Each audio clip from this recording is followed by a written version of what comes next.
दोस्तों, ये लाइनें लिखते वक्त मेरा दिल भरा हुआ है।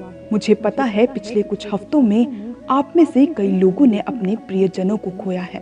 कईयों के परिजन जिंदगी के साथ जद्दोजहद कर रहे हैं। कई लोग अपने घरों पर इस बीमारी से लड़ते हुए सोच रहे हैं आगे क्या होगा। हम में से कोई भी इस आफत से अछूता नहीं है।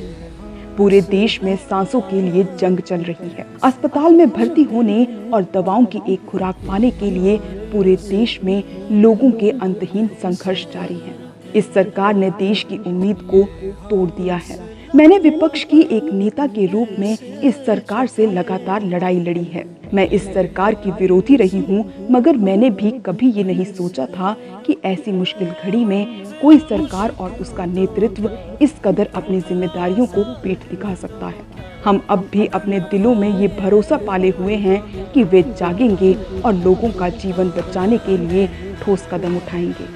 बावजूद इसके कि देश का शासन चलाने के पवित्र कार्यभार की जिम्मेदारी रखने वाले लोगों ने हमें नाउम्मीद किया है, हमें उम्मीद का दामन नहीं छोड़ना है। इस तरह की मुश्किल घड़ियों में इंसानियत का झंडा हमेशा बुलंद हुआ है। जब भी हम ऐसी विपत्ति का सामना करते हैं, साधारण लोग हमारी आपकी तरह आगे आकर एक दूसरे का हाथ थामते हैं। इंसानियत ने हमें कभी निराश नहीं किया है। डॉक्टर, नर्स और स्वास्थ्यकर्मी अधिकतम दबाव के बीच रात दिन लोगों को बचाने का काम कर रहे हैं, अपना जीवन खतरे में डाल रहे हैं। औद्योगिक वर्ग के लोग अपने संसाधनों को ऑक्सीजन व अस्पतालों की अन्य जरूरतों को पूरा करने में लगा रहे हैं। हर जिले, शहरों, कस्बों एवं गाँव में ऐसे तमाम संगठन व व्यक्ति हैं जो लोगों की पीड़ा कम करने के लिए तन मन धन से जुटे हुए हैं। अच्छाई की एक मूल भावना हम सब में है। असीम पीड़ा के इस दौर में अच्छाई की ये जुम्बिश हमारे राष्ट्र की आत्मा और रुतबे को और मजबूत बनाएगी। ये हम सबकी जिंदगी का एक अहम मोड़ है, जहां हम अपनी सीमाओं के परे जाकर एक बार फिर अपनी असीमित जिजीविषा से साक्षात्कार कर पा रहे हैं।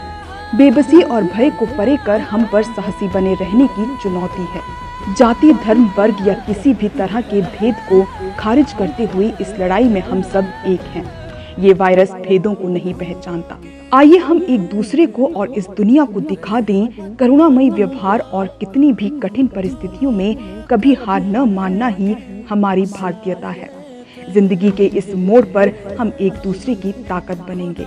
चौतरफा फैली इस मायूसी के बीच अपनी ताकत को बटोरते हुए दूसरों को राहत देने के लिए जो कुछ भी बन पड़े वो करते हुए, थक कर चूर होने के बाद भी थकान को न कहते हुए और तमाम मुश्किलों के खिलाफ जिंदा दिली से टिके रहकर हम जरूर कामयाब होंगे। ये जो अंधेरा हमारे चारों तरफ फैला हुआ है, उसको चीरते हुए उजाला एक बार फिर उभरेगा।